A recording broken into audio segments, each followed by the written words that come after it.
Shabbat Shalom.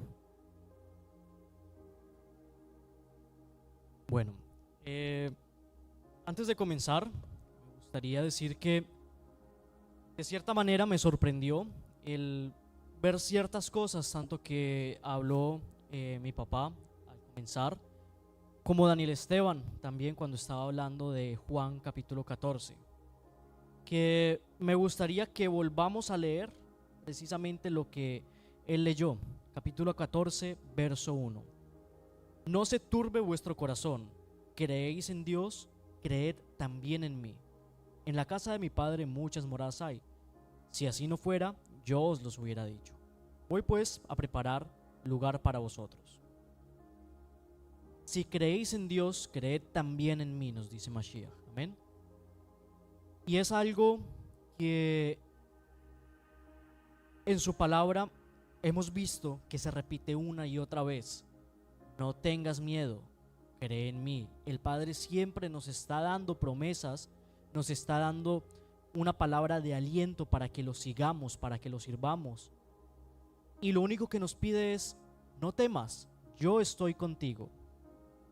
Entonces, me pareció que no es coincidencia que precisamente mi papá lo hablara, Daniel lo hablara, Jocelyn también lo mencionó, Sebas también. El tema de confiar en Dios, creer en las promesas de Él hacia nosotros. Y es precisamente la enseñanza que el Padre me puso esta semana. Tenía en mente hablar de algunos otros temas, pero precisamente hace 2 días me llegó este tema, el Padre me lo puso, el no temer, el confiar en Él, el no estar ansiosos ni afanados por las cosas de este mundo.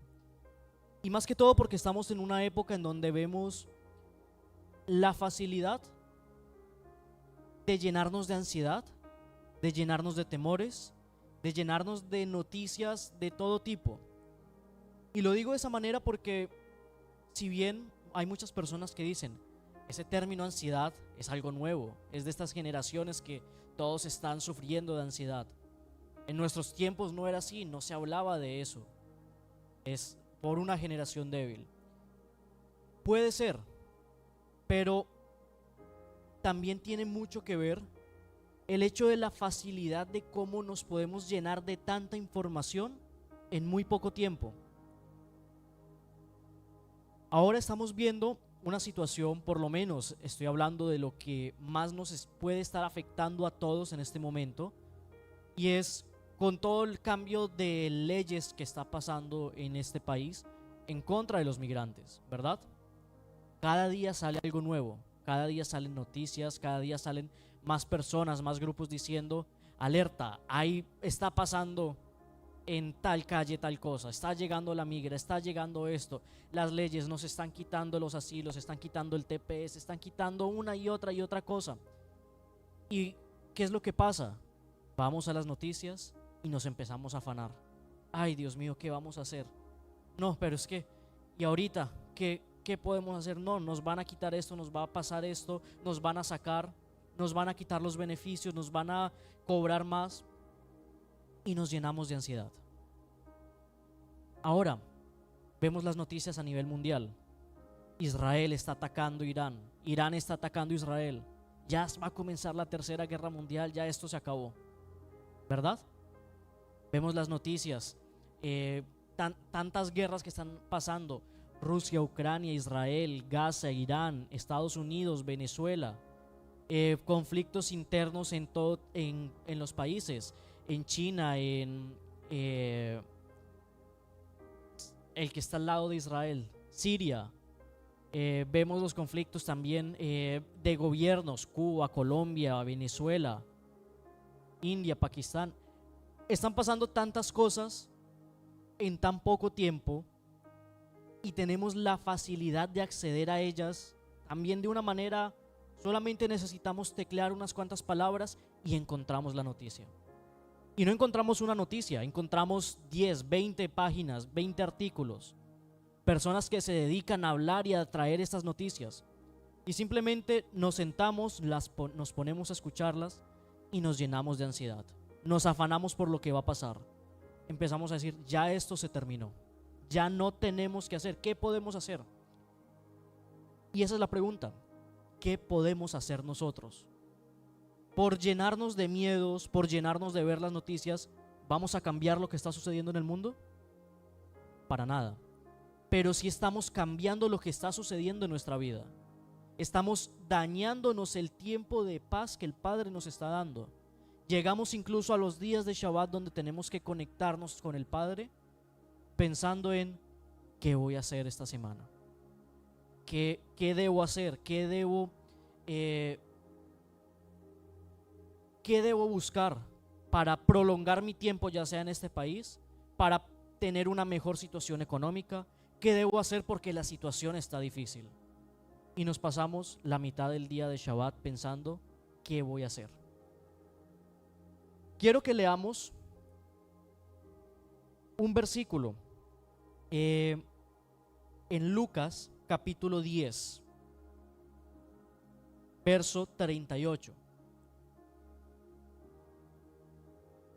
Amén. Nos dice: aconteció que yendo de camino entró en una aldea. Estamos hablando de Yeshua. Y a una mujer llamada Marta le recibió en su casa. Yeshua estaba pasando por una aldea. Imagínense el honor de que el Mesías esté pasando por tu ciudad y decida entrar a tu casa, sentarte contigo, hablar contigo. Lo que debe sentirse, la importancia que es esto, ¿verdad? Y esto sucedió con Marta. Lo recibió a Mashiach en su casa. ¿Cuántas personas en ese tiempo no querían que Yeshua los visitara, no querían estar con él? Y él quiso entrar a la casa de Marta. Y esta tenía una hermana que se llamaba María, la cual, sentándose a los pies de Mashiach, oía su palabra. Sentarse a los pies es precisamente eso, atender a lo que él está diciendo, escucharlo atentamente. Pero Marta se preocupaba por muchos quehaceres y dijo: Señor, ¿no te da cuidado que mi hermana me deje servir a mí sola? Dile pues que me ayude. Yeshua entonces le respondió y le dijo: Marta, Marta, afanada y turbada estás con muchas cosas, pero solo una cosa es necesaria, y María ha escogido la buena parte, la cual no le será quitada. Quiero que veamos un poco lo que tiene que ver la palabra aquí, el preocuparse. La palabra hebrea más cercana es dagá, que significa ansiedad, inquietud o distracción del corazón. Y en el griego, la palabra para afanarse o preocuparse es merimnao, que literalmente significa estar dividido en partes, tener la mente jalada en distintas direcciones. Cuando lo vemos en este contexto que estamos hablando de Marta y de María, vemos que la posición que toma María es de sentarse a escuchar la palabra a los pies de Mashiach, del rabino. En esos tiempos la cultura es que los que se sentaban a los pies del rabino, los que se sentaban a escuchar al maestro, eran varones, ¿verdad? ¿Qué hacía la mujer? Se dedicaba a las labores de la casa, a servir, a cocinar y a atender al varón que está en la casa. Es decir, Marta está haciendo lo que le correspondía hacer culturalmente a ella. Los deberes que ella tenía los estaba cumpliendo. Pero María dijo: no, yo no quiero esto, yo quiero escuchar la palabra del Mesías, quiero seguirlo a él.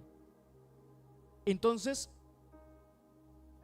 aquí Yeshua usa este momento para revelarnos una verdad.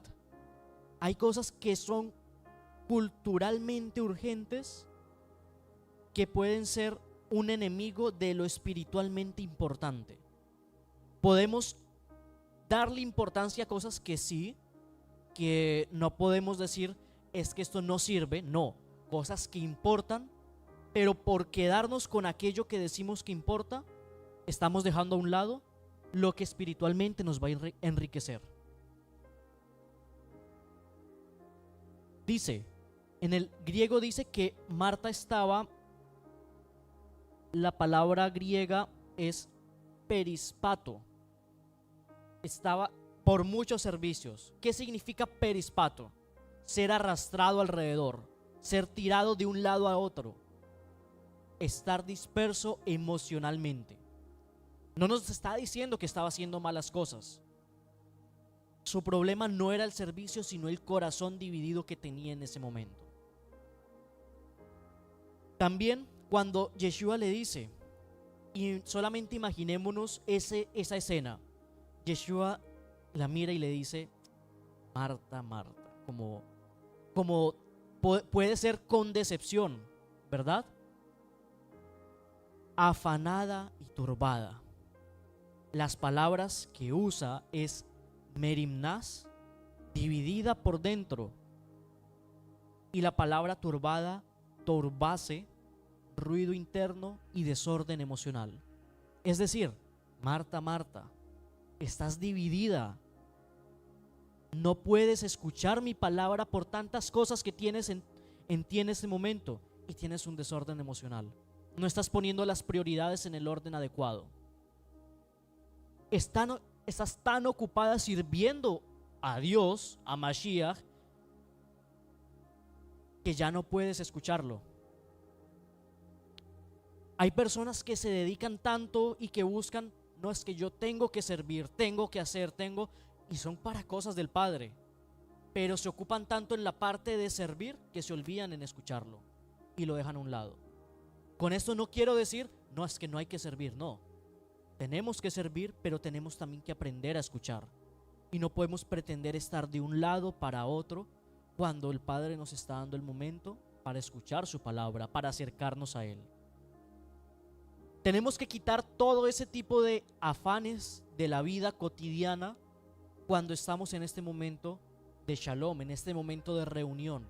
Cuando nos estamos acercando al Padre, dejemos a un lado el problema que está pasando en el país. Dejemos a un lado las guerras que están pasando en el mundo. Dediquémonos, concentrémonos en lo que el Padre nos quiere decir el día de hoy. Filipenses capítulo 4, verso 6. Quiero que leamos ese versículo. Nos dice, Filipenses 4, 6. Regocijaos en el Señor siempre. Otra vez les digo, regocijaos. Vuestra gentileza sea conocida de todos los hombres. El Señor está cerca. Por nada estéis afanosos, sino sean conocidas vuestras peticiones delante de Dios en toda oración y ruego con acción de gracias. Y la paz de Elohim, que sobrepasa todo entendimiento, guardará vuestros corazones y vuestros pensamientos en Yeshua HaMashiach. Lo que nos está hablando aquí la palabra griega para guardará literalmente significa guarda militar, un cerco militar. Es decir, primero que todo, ¿qué nos está diciendo? Regocíjense, estén felices, estén alegres. No se afanen por nada de lo que está pasando. No nos está diciendo afánense por algunas cosas o traten de no afanarse. Dice, por nada estéis afanosos. Busquemos la paz. ¿Pero qué paz? La que Él nos da. No la que el mundo nos puede presentar. No la que un maestro nos puede enseñar. No la que un amigo nos puede hablar. La que el Eterno nos está entregando. Dice, si no sean conocidas vuestras peticiones delante de Dios en toda oración. Si tienen un afán en este momento por cualquier cosa, ya sea familiar, ya sea económico, ya sea emocional, ya sea legal, lo que sea, no se afanen por eso, sino al contrario, pónganlo en oración, delante del Eterno con ruego y con acción de gracias. Y entonces, ¿qué va a pasar? Ese shalom que viene del Eterno llegará a nuestra vida, un shalom que sobrepasa cualquier tipo de entendimiento, y entonces va a guardar nuestros corazones, va a poner ese cerco militar que no va a permitir que ningún tipo de ansiedad, ningún tipo de miedo llegue a nosotros y siga afectando nuestras vidas. Quiero también, ya que tenemos este texto, que leamos otro capítulo que me gusta muchísimo y lo repito muchas veces, Mateo 6, verso 25 en adelante.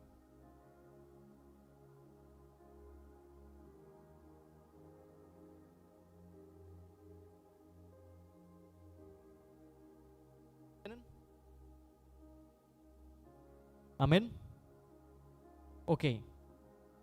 Precisamente esto es un texto que estábamos hablando en la clase del lunes con los jóvenes, que nos dice: por tanto os digo, no os afanéis por vuestra vida.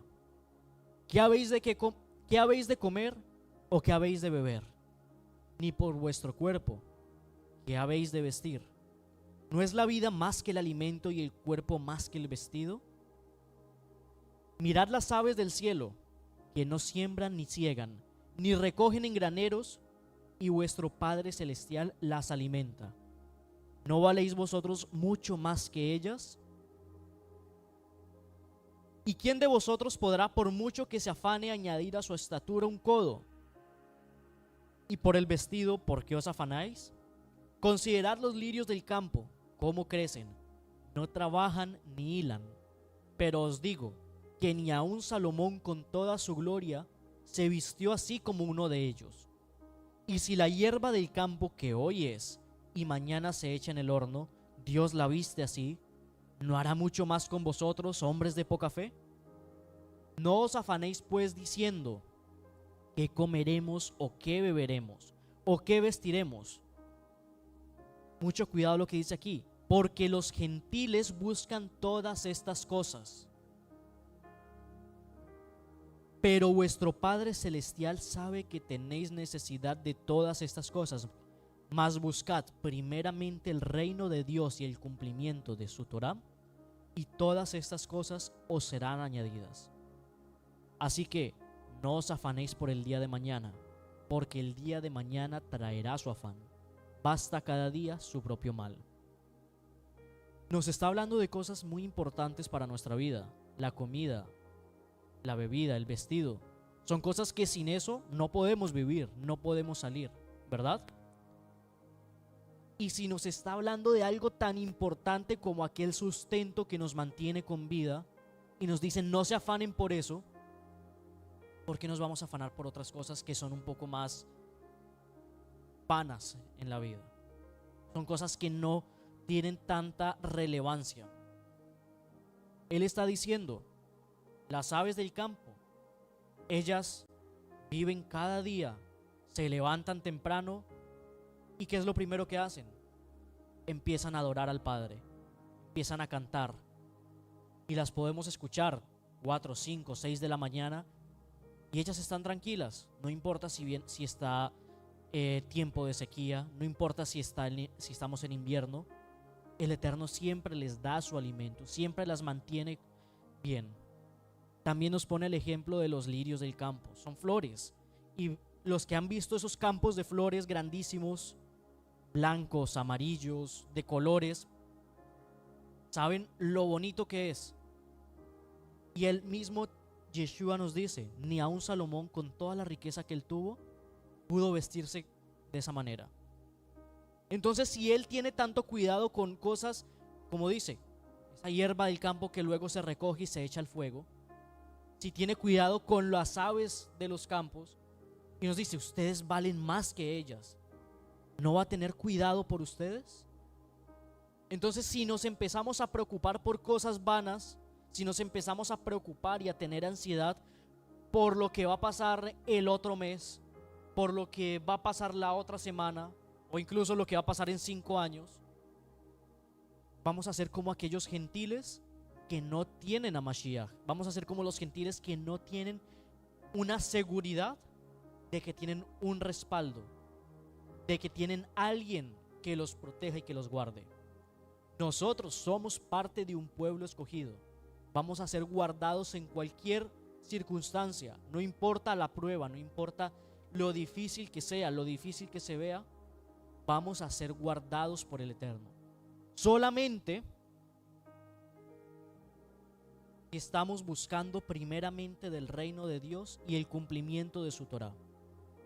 Si dejamos esto a un lado, preocúpense por lo que van a comer y por lo que van a beber, porque van a necesitar buscar algo.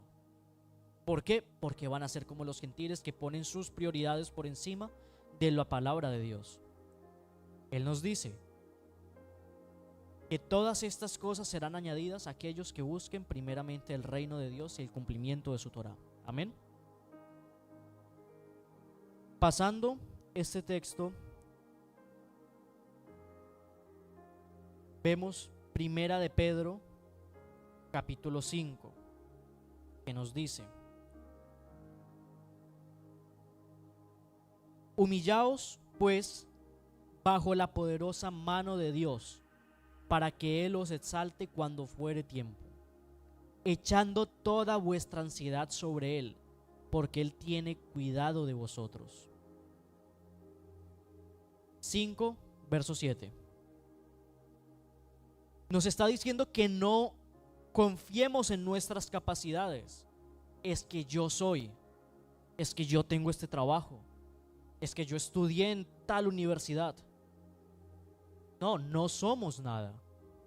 Dependemos única y exclusivamente de la mano del Padre. Si nos humillamos ante Él: Padre, yo sin ti no soy nada, sin ti no puedo lograr nada, te necesito en mi vida, entonces Él nos va a exaltar cuando sea el tiempo. Pongamos, dice, echando toda vuestra ansiedad sobre Él. La palabra griega para echar, literalmente lo que dice es tirar, despojar con violencia. Tirar todo aquello que nos afana, todo aquello que nos llena de ansiedad, que no nos deja seguir adelante, que nos deja estancados en un punto. Tirémoslo, dejémoslo a un lado y busquémoslo a Él. Pongamos nuestra mirada en Él, porque Él tiene cuidado de nosotros. Sed sobrios y velad, porque vuestro adversario el diablo, como león rugiente, anda alrededor buscando a quien devorar, al cual resistid firmes en la fe, sabiendo que los mismos padecimientos se van cumpliendo en vuestros hermanos en todo el mundo. Mas el Dios de toda gracia, que nos llamó de su gloria eterna en Yeshua HaMashiach, después que hayáis padecido un poco de tiempo, Él mismo os perfeccione, afirme, fortalezca y establezca. A Él sea la gloria y el imperio por los siglos de los siglos. Amén. El enemigo está ahí afuera buscando cómo hacernos caer, buscando cómo hacer que nos ocupemos de cosas que no son necesarias, para quitarle ese primer lugar al Padre, para que nuestra confianza no esté en el Eterno. No, Dios tiene el control, sino qué tengo que hacer para que las cosas salgan bien. Él está buscando a quien devorar. Y recordemos que Él no viene, no se nos va a presentar aquí el enemigo al frente y sígueme, o te voy a atacar. No, Él nos va a mostrar cosas pequeñas, cosas que nos vayan distrayendo. Una vez que nos distrae, nos empieza a jalar, empieza a tirar esa carnada y la empezamos a seguir, hasta cuando volteamos a ver, ya estamos muy alejados de lo que el Padre quería para nosotros y vamos a estar perdidos. ¿Pero por qué nos perdimos? Porque quitamos nuestra mirada del Eterno, quitamos nuestra mirada de Mashiach. Cuando nuestros ojos están siempre mirando a Él, a ese nombre, a Yeshua, no importa qué esté pasando alrededor de nosotros, tenemos la confianza y la seguridad de que Él está peleando por nosotros. Y ahí es lo que dice: si Dios es conmigo, ¿quién contra mí? Cuando Él está peleando las batallas por nosotros, no importa nosotros qué tengamos, qué seamos, vamos a ganar. No importa, es que, Padre, yo no sé hablar. Padre, es que soy malo enseñando. Soy malo predicando. Soy malo leyendo. No sé cómo ir a evangelizar a una persona. Y Dios está con nosotros y estamos alineados a su propósito. Él va a ser hablando por medio de nosotros. Pero Él no lo va a hacer si no estamos nosotros buscando de Él y no estamos siguiéndolo a Él.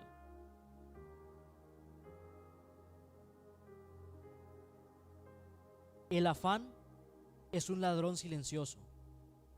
Roba la palabra, la adoración, la sensibilidad del espíritu. Roba el shalom y la capacidad de discernir. El afán, la ansiedad, convierte lo temporal en una prioridad.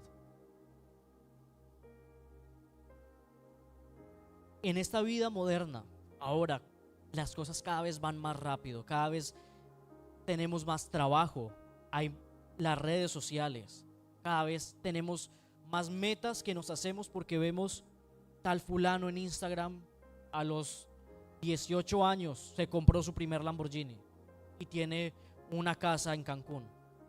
¿Y nosotros qué estamos haciendo a los 25, 27, 30, 40 años? Nos roba esas metas. La familia, el ministerio, urgencias falsas. Todo esto llega a un punto en que empieza a competir con lo que en verdad Dios quiere con nosotros. Porque empezamos, cuando hablo de ministerio, hay personas que comienzan: tenemos que hacer la iglesia crecer. ¿Cómo lo vamos a hacer? No sé, pero hay que hacerla crecer. Entonces vamos a dar un mensaje que va a agradar a las personas, pero no a Dios. Un mensaje que va a hacer lo que los jóvenes, los viejos, las mujeres, los hombres, los niños, las niñas quieren escuchar, pero tal vez no es lo que Dios quiere que nosotros enseñemos. Buscamos crecer y enriquecer. No sé si vieron el mes pasado, y bueno, casi todos los años salen esas iglesias que hacen Halloween cristiano. Se reúnen el 31 de octubre disfrazados de personajes bíblicos a armar su rumba en la iglesia. Música cristiana, pero empieza la música a todo volumen, luces, globos, espuma, humo, los jóvenes disfrazados, algunos de personajes bíblicos, algunos de personajes X.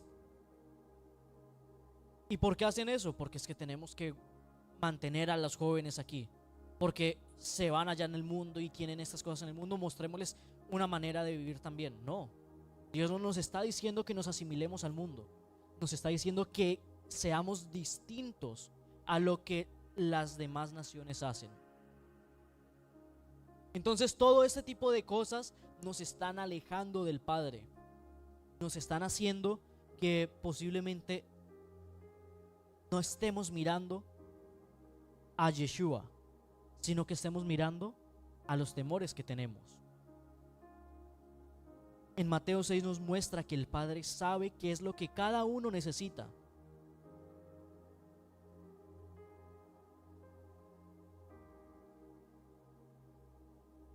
Y cuando llega ese momento de ansiedad, muchas veces es: tengo este problema, pero no creo que Dios me vaya a responder.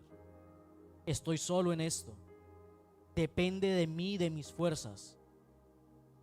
Pero si empezamos a creer de esta manera, no vamos a poder servir porque tenemos un corazón fragmentado. Creemos que dependemos de lo que somos capaces físicamente. Marta estaba sirviendo a Yeshua de manera física, con lo que podía, pero no estaba cerca de Yeshua espiritualmente. Muchos sirven en ministerios, pero sin sentarse a los pies del Señor en la intimidad, sin sentarse a estudiar, a escuchar su palabra.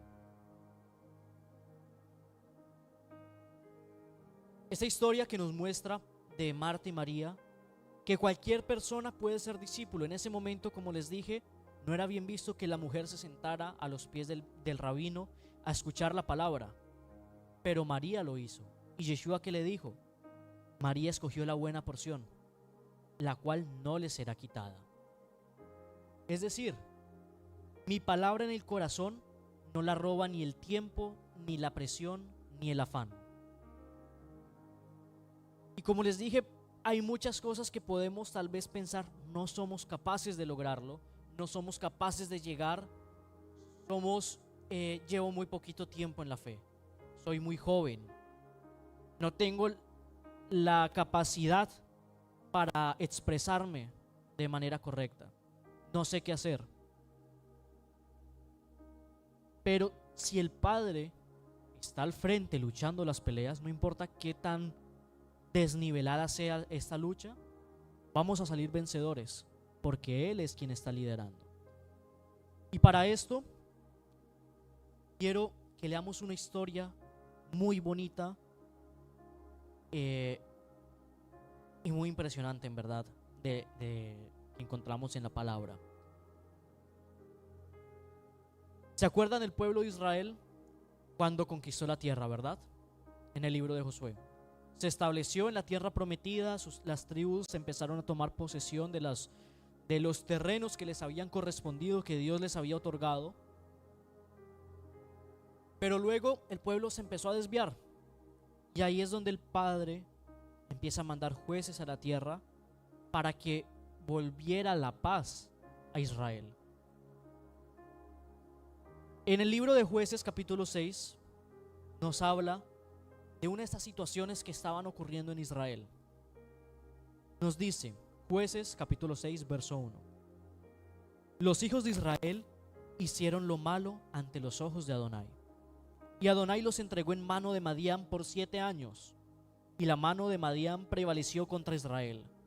Y los hijos de Israel, por causa de los madianitas, se hicieron cuevas en los montes y cavernas y lugares fortificados, pues sucedía que cuando Israel había sembrado, ¿qué pasaba? Subían los madianitas y destruían los frutos de la tierra hasta llegar a Gaza, y no dejaban qué comer en la tierra, ni ovejas, ni bueyes, ni asnos, porque subían ellos y sus ganados y venían con sus tiendas en grande multitud como las langostas. Ellos y sus camellos eran innumerables. Así venían a la tierra para devastarla. De este modo empobrecía a Israel en gran manera por causa de Madián. Y los hijos de Israel clamaron a Adonai. Y cuando los hijos de Israel clamaron al Señor a causa de los madianitas, Adonai envió a los hijos de Israel un varón profeta, el cual les dijo: así ha dicho Adonai, Dios de Israel: yo os hice salir de Egipto y los saqué de la casa de servidumbre. Os liberé de mano de los egipcios y de mano de todos los que os afligieron, a los cuales eché delante de vosotros. Y os di su tierra y os dije: yo soy Adonai vuestro Elohim. No temáis a los dioses de los amorreos, en cuya tierra habitáis, pero no habéis obedecido mi voz. ¿Por qué el pueblo estaba en esta posición? Porque no obedeció la voz de Dios. Empezaron a levantar altares a Baal, árboles para Aserá, empezaron a sacrificar a sus ídolos. Y nos vamos al verso 11, donde dice: y vino el ángel de Adonai y se sentó debajo de la encina que está en Ofra, la cual era de Joás Abiserita, y su hijo Gedeón estaba sacudiendo el trigo en el lagar para esconderlo de los madianitas. Y el ángel de Adonai se le apareció y le dijo: el Señor está contigo, varón esforzado y valiente. Imagínense que viene el ángel del Eterno. Imagínense la posición de Gedeón en ese momento. Está escondiendo los suministros, está escondiendo el trigo, porque tiene miedo de los madianitas que van a subir en cualquier momento a robarles lo que tiene. Y viene el ángel del Señor y le dice: Adonai está contigo, varón esforzado y valiente. Él dirá: pero valiente, me estoy ocultando estoy guardando todo por allá abajo para que no me roben, porque dice que soy valiente. Ahí vemos que el Eterno no está hablando por la situación que está pasando en el momento, sino por lo que sabe que va a formar en este varón. Y Gedeón le dice: Señor mío, si Adonai está con nosotros, ¿por qué nos ha sobrevenido todo esto? ¿Dónde están todas sus maravillas que nuestros padres nos han contado diciendo: nos sacó Adonai de Egipto, y ahora Adonai nos ha desamparado y nos ha entregado en mano de los madianitas? Y mirándole Adonai le dijo: ve con esta tu fuerza y salvarás a Israel de la mano de los madianitas. ¿No te envío yo? Entonces le respondió: Señor mío, ¿y con qué voy a salvar yo a Israel? He aquí que mi familia es pobre de Manasés. Es una de las familias pequeñas, insignificantes de toda la tribu de Manasés. Y yo soy el menor en la casa de mi padre. Prácticamente estaba diciendo: Señor, ¿cómo así que yo voy a salvar a Israel? ¿Cómo voy a luchar contra los madianitas si mi familia es una de las más insignificantes del pueblo y yo soy el más insignificante de mi familia? Imagínense él qué perspectiva tenía de él mismo. O sea, yo, ¿cómo voy a lograr esa misión que Dios me está dando? Entonces Adonai le dice claramente: yo estaré contigo y derrotarás a los madianitas como si fuera un solo hombre. Y él le respondió: yo te ruego, Señor, que si he hallado gracia delante de ti, me des señal de que tú has hablado conmigo. Te ruego que no te vayas de aquí hasta que vuelva a ti. Y empezó a hacer un sacrificio para el Eterno. Luego más adelante el Señor le dice: bien, ahora tienes que derribar todos los altares a Baal, porque los voy a liberar de la opresión madianita. Pero para liberarlos de la opresión necesito que ustedes no estén en idolatría. Ve y destruye todos los altares de Aserá, de Baal. Y él, con miedo, porque sabía que el pueblo estaba adorando a estos dioses, los estaba siguiendo, dijo: bueno, lo voy a hacer, pero lo voy a hacer de noche. Voy a esperar que anochezca, que nadie me vea. Y cuando cayó la noche, fue y destruyó todos los altares. Al día siguiente, el pueblo se estremeció y dijo: ¿quién hizo esto? ¿Quién destruyó nuestros altares, nuestras estatuas? Y entonces alguien por ahí, un sapo salió. Fue Gedeón, el hijo de Joás. Y entonces todos lo empezaron a perseguir y empezaron a buscar para matarlo, para quemarlo, para apedrearlo. ¿Cómo te atreves tú a destruir nuestros altares? ¿Quién te crees tú? Y entonces lo iban a matar y salió su padre diciendo, su padre también tenía un altar de Baal, y dijo algo así como: ¿por qué lo van a matar ustedes? ¿Por qué tienen ustedes que salir en defensa de un Dios, de otro Dios? Si ese Dios es real, déjenlo, que ese Dios se va a encargar de darle su castigo. Y empezó a hablar y les dijo: no lo defiendan, no lo maten. Dijeron: está bien, no lo vamos a hacer. Entonces Gedeón continúa y en el verso 36 nos dice, nos muestra que Gedeón vuelve a preguntarle al padre: Señor, ya Dios le había dicho 2 veces que lo iba a usar a él para salvar a Israel, pero él aún así tiene miedo, está desconfiado, tiene eso precisamente que estamos hablando, esa ansiedad de: yo sé que no soy capaz, no tengo entrenamiento militar y voy a liberar a todo el pueblo. ¿Cómo así? Entonces: Señor, dame otra señal, por favor. Entonces le dijo: si has de salvar a Israel por mi mano, como has dicho, he aquí yo pondré un vellón de lana en la era, y si el rocío estuviese en el vellón solamente, quedando seca toda la tierra, entonces entenderé que salvarás a Israel por mi mano, como lo has dicho. Y aconteció así, pues cuando se levantó de mañana, exprimió el vellón y sacó de él rocío, y sacó de él el rocío, un tazón lleno de agua. Mas Gedeón dijo a Dios, le llegó la prueba, le llegó la respuesta, pero aún así él estaba como, uy, ¿habrá sido coincidencia esto? Padre, no se encienda tu ira contra mí. Si aún hablar esta vez, solamente probaré ahora otra vez con el vellón. Te ruego solamente el vellón quede seco y el rocío sobre la tierra. Y aquella noche lo hizo Dios de esta manera. El vellón quedó seco y de toda la tierra hubo rocío. Ya y Gedeón dijo, al parecer si es verdad, voy a tener que ir a luchar y a liberar al pueblo. ¿Cómo lo voy a hacer?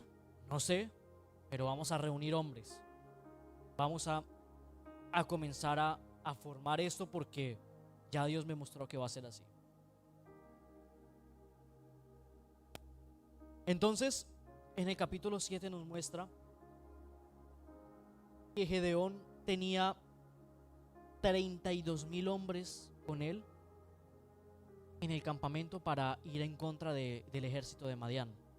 El ejército de Madián era un ejército de 135,000 hombres. Imagínense la diferencia, 32,000 contra 135,000. 100,000 hombres más. Una batalla que es una guerra perdida.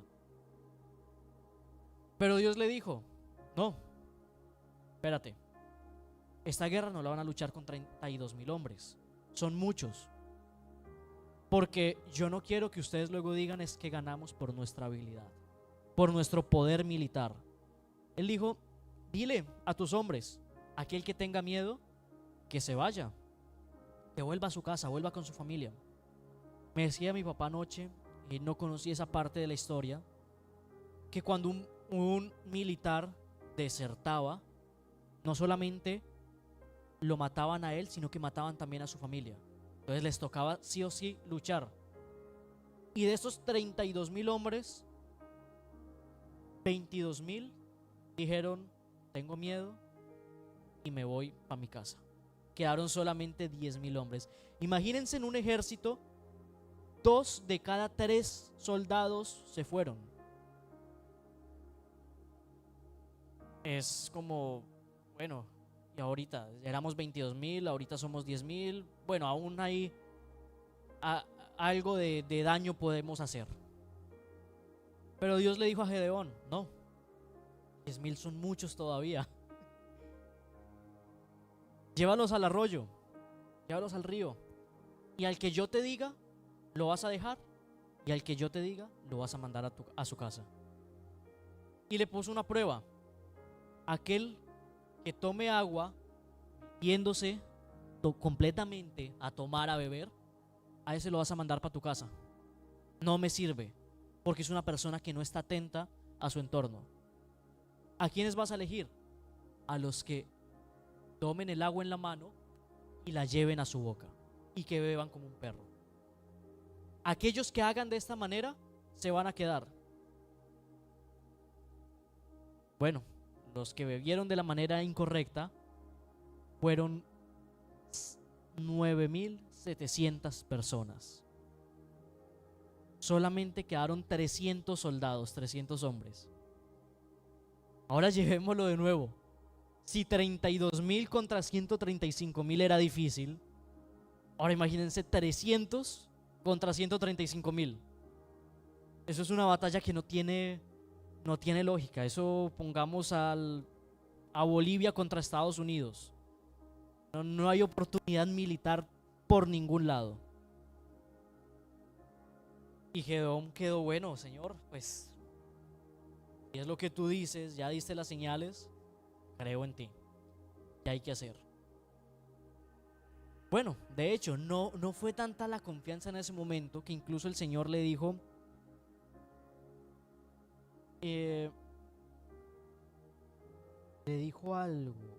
Dice en el verso 10, capítulo 8, y si tienes temor de descender, baja tú con furia a tu criado al campamento de los madianitas y oirás lo que hablan. Entonces tus manos se esforzarán y descenderás al campamento. Y él descendió con furia a su criado hasta los puestos avanzados de la gente armada que estaba en el campamento. Y los madianitas, los amalecitas y los hijos del oriente estaban tendidos en el valle como langostas en multitud. Sus camellos eran innumerables como la arena que está en la ribera del mar en multitud. Cuando llegó Gedeón, he aquí un hombre estaba contando a su compañero un sueño, diciendo: he aquí soñé un sueño. Veía un pan de cebada que rodaba hasta el campamento de Madián. Llegó a la tienda y la golpeó de tal manera que cayó, y la trastornó de arriba abajo, y la tienda cayó. Y su compañero respondió y dijo: esto no es otra cosa sino la espada de Gedeón, hijo de Joás, varón de Israel. Dios ha entregado en sus manos a los madianitas con todo el campamento. Cuando Gedeón oyó el relato del sueño y su interpretación, adoró y volvió al campamento de Israel y dijo: levántense, porque el Señor ha entregado el campamento de Madián en vuestras manos. ¿Qué le dijo el Señor? Ustedes no se van a ir con espadas, no van a luchar esta guerra uno a uno. ¿Qué van a hacer? Van a tomar unos cántaros de arcilla, unas vasijas. Dentro de la vasija van a tener una antorcha y van a llevar chofares. Los 300 hombres, ¿qué van a hacer? El campamento de Madián está en un valle, ¿verdad? Ustedes se van a hacer rodeando este valle, y cuando les dé la señal, todos van a romper las vasijas, van a encender las antorchas y van a sonar el chofar. No van a bajar con espada, van a hacer esto. Militarmente, uno dice: esta estrategia es muy boba. ¿Cómo van a hacer eso? Pero bueno, Dios era el que estaba luchando esta guerra y no los hombres. El ejército de Israel, el poderoso ejército de 300 hombres, rodeó el campamento, rompió las vasijas, encendió las antorchas. Mitad de la noche, todo el campamento enemigo estaba dormido y empezó a sonar el shofar. Cuando escuchan eso, los madianitas se despiertan asustados. Escuchan el sonido de 300 shofares al mismo tiempo. Ven antorchas por todo lado. Dijeron: aquí fue. Nos acabaron con cuántos millares llegaron aquí. No tenemos que hacer. Se levantaron medio dormidos y empezaron a pelear. Pero ¿qué sucede? Empezaron a pelear entre ellos mismos. Israel estaba aquí mirando, calmados, y ellos empezaron a matarse entre ellos mismos. 135,000 hombres. Y el Eterno les dio la victoria a los israelitas en esta batalla, no por la fuerza de los israelitas, sino porque confundió a los madianitas y se pelearon y se mataron entre ellos. Luego salieron escapando. Los líderes también escaparon, y ya luego Gedeón tuvo que ir detrás de ellos. Más adelante vemos, después de esta victoria tan heroica que el Padre le dio a Gedeón y a sus hombres, que el pueblo le dijo: Gedeón, queremos que tú seas nuestro rey, y tus hijos después de ti gobiernen sobre el pueblo también, porque vemos que Dios está contigo. Y Gedeón les dijo: no, yo no quiero ser rey, yo no quiero esa posición, porque el único que merece una posición de honra, de exaltación, de reinado, es el soberano de este pueblo, que es el Eterno. No quiero que sus ojos estén puestos en mí, un hombre, sino que estén puestos en Él, nuestro Elohim. Hubo paz en Israel desde ese momento hasta que Gedeón murió.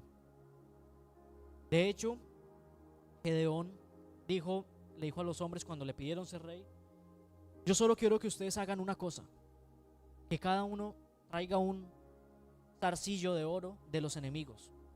Y dijeron: bueno, pues no es gran cosa, y se lo trajeron. Y él fundió ese oro y creó un efod de oro para recordar la victoria que Dios le dio, para recordar que Dios fue el que luchó por ellos. Cuando murió, esto que él hizo, este efod de recordatorio de la victoria, se volvió en un símbolo de adoración del pueblo. Porque recordemos que fue un pueblo de dura cerviz, que a cada rato estaba volviendo a caer en idolatría porque su confianza no estaba puesta en Dios, sino en los afanes que tenían en ese momento y en los dioses que les prometían solución a los afanes que tenían. Entonces el pueblo volvió a caer, se levantó el hijo de Gedeón y dijo, bueno, mi papá no quiso ser rey, pero yo sí. Entonces se levantó él, se proclamó rey y fue reprobado por el Eterno. Y se repite una y otra vez la historia de los jueces en este libro, cómo se levanta un juez, el pueblo se arregla, muere el juez y el pueblo se desvía. El punto de esta historia es que muchas veces podemos estar frente a batallas que son imposibles de ganar a nuestros ojos, que son imposibles de ganar con nuestras fuerzas, con nuestras capacidades. Pero si el Eterno está con nosotros, si decimos, Señor, sé tú llevando el control de mi vida, voy a hacer lo que tú me digas, así me parezca loco, lo voy a hacer. Entonces, no importa la batalla que sea, no importa el problema en el que estés, si el Eterno es el que está liderando, ten plena certeza que vas a salir victorioso. Ten plena certeza que Él es el que te está dando ese respaldo y el que te está llenando y permitiendo seguir adelante. Pero ¿qué es lo que se necesita? Creer en Él. Gedeón en ese momento le puso estas pruebas al Señor. Si el vellón de lana está mojado, si la tierra, luego el vellón está húmedo y la tierra está seca, si el otro está seco y el coso y la tierra mojada. Pero claro, él no tenía todas las promesas por parte del Eterno que tenemos ahora nosotros. La cantidad de promesas que el Padre nos ha dejado en su escritura son suficientes para que digamos, Señor, yo no me voy a preocupar más de lo que va a pasar. Vivamos cada día con su propio afán. Vivamos día a día confiando que Él va a ser proveyendo para nosotros, que Él va a ser ayudándonos y guiándonos. Y ya para finalizar, yo quiero que leamos el Salmo 46.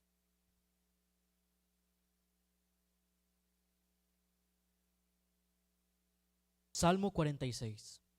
Amén. Me avisan cuando lo tengan. Dios es nuestro amparo y fortaleza, nuestro pronto auxilio en las tribulaciones. Por tanto, no temeremos aunque la tierra sea removida y se traspasen los montes al corazón del mar, aunque bramen y se turben sus aguas y tiemblen los montes a causa de su braveza. Del río sus corrientes alegran la ciudad de Dios, el santuario de las moradas del Altísimo.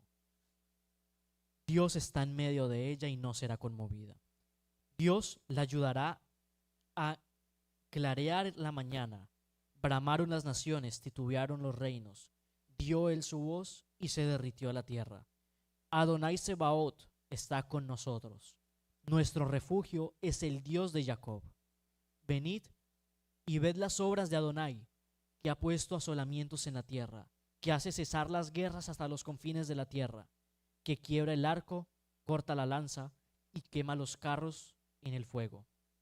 Estad quietos y conoced que yo soy Adonai. Seré exaltado entre las naciones, enaltecido seré en la tierra. Adonai de los ejércitos está con nosotros. Nuestro refugio es el Dios de Jacob. Amén. Confiemos en el Eterno. Quedémonos quietos y veamos su poder. Dejémoslo obrar. Porque si buscamos solucionar las cosas por nuestras fuerzas, el Padre nos va a dejar y al final nos vamos a chocar y no vamos a poderlo solucionar. Pero si nos quedamos quietos y le damos oportunidad al Padre a que obre, vamos a ver su grandeza, su poder, sus maravillas y vamos a ver cómo Él va a ser dándonos el respaldo que necesitamos en todo momento. Entonces, echemos toda ansiedad sobre Él. Despojémonos de todo afán, de toda incertidumbre, de toda aquella cosa que nos está desviando la mirada de su nombre, que nos está alejando de su camino. Busquémoslo a Él y Él traerá un shalom que ninguno conoce, un shalom que solamente Él puede dar. Amén. Shabbat Tov, el Eterno los bendiga.